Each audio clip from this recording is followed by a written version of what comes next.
শেখ হাসিনাকে ফেরাতে ভারতের মনোভাব ইতিবাচক নয়। শেখ হাসিনাকে গ্রেপ্তারে ইন্টারপোলের রেড অ্যালার্টের আবেদন করা হয়েছে বলে মন্তব্য করেছেন আইন উপদেষ্টা অধ্যাপক ডক্টর আসিফ নজরুল। তিনি বলেন, ইন্টারপোল তাদের অবস্থান থেকে ব্যবস্থা নেবে। শেখ হাসিনাকে ফেরাতে ভারতের মনোভাব ইতিবাচক নয়। তারা শেখ হাসিনাকে ফিরিয়ে দেবে না, বরং ভারত চায় এই ইস্যুতে পরিস্থিতি অস্থিতিশীল করতে।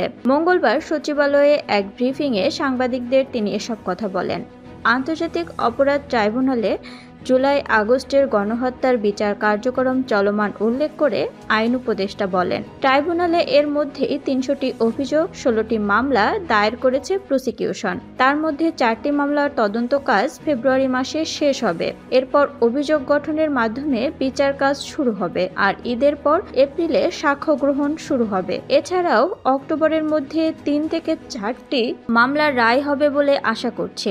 সাবেক প্রধানমন্ত্রী শেখ হাসিনা, সাবেক মন্ত্রী ও শীর্ষ আওয়ামী লীগ নেতারা এই মামলার আসামি। আইন উপদেষ্টা বলেন, আওয়ামী লীগের আমলে ট্রাইব্যুনালে এক একটি মামলার বিচারে ২.৫ বছর সময় লেগেছিল। আমাদের এর চেয়ে অনেক কম সময় লাগবে। দ্রুত বিচারে প্রসিকিউশন টিম দিনরাত কাজ করছে।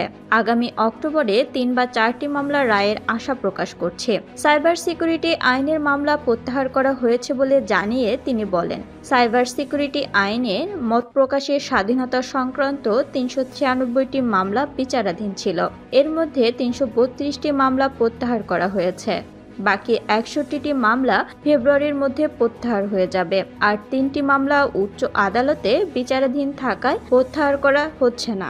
আসিফ নজরুল বলেন, আওয়ামী লীগের আমলে ১৬,৪২৯টি গায়েবী মামলার মধ্যে ১,২১৪টি মামলা এক সপ্তাহের মধ্যে প্রত্যাহার হবে। এর মধ্যে ৫৩টি মামলা আজকালের মধ্যে প্রত্যাহার হবে। সাম্প্রতিক সময়ে আওয়ামী লীগ বিভিন্ন বিষয় নিয়ে অপপ্রচার করছে বলে জানিয়ে তিনি বলেন, গৃহযুদ্ধের কথা বলে অপপ্রচার ও কুৎসা করা হচ্ছে। আওয়ামী লীগ যা ইচ্ছা তা বলে যাচ্ছে, এগুলো পাত্তা দেয়া যাবে না। আওয়ামী লীগের দুটি অস্ত্র মিথ্যাচার আর অপপ্রচার।